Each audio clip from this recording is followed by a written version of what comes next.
మామ స్వాతంత్రం వచ్చి 77 సంవత్సరాల తర్వాత ఒక చెప్పులు కుట్టుకునే అతను వచ్చి రాజకీయం చేస్తుండు అంటే అది కేవలం జనసేన పార్టీ పవన్ కళ్యాణ్ గారికే చెందుతుంది మామ. ఎందుకు అంటే ఈ రోజు మున్సిపల్ ఎలక్షన్లో ఒక చెప్పులు రబ్బర్ చెప్పులు కుట్టుకునే వ్యక్తి వచ్చి ఈ రోజు పవన్ కళ్యాణ్ గారి గురించి మాట్లాడుతుంటే నిజంగా చెప్తున్నా, అసలు ఇన్ని సంవత్సరాల పవన్ కళ్యాణ్ గారు రాజకీయంలోకి వచ్చి ఏం సాధించారా అంటే అసలు ఈ చెప్పులు కుట్టుకునే అతను చెప్పిన మాటలే దానికి నిదర్శనం మామ. నిజంగా చెప్తున్నా, అంటే అలాంటి వ్యక్తులకు అవకాశం ఇచ్చేది కేవలం జనసేన పార్టీ పవన్ కళ్యాణ్ గారే.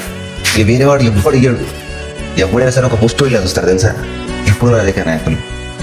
అలాగే నిన్న ఏదైతే వచ్చిందో ఆ పాప మా చిన్నపిల్లల వీడియో, సార్ మాకు అమ్మ లేదు, నాయన లేడు, తిననీకి తిండి లేదు, మాకు ఇల్లు లేదు సార్ అంటే 24 hours గడవక ముందే వాళ్లకు సరైన న్యాయం చేశాడు.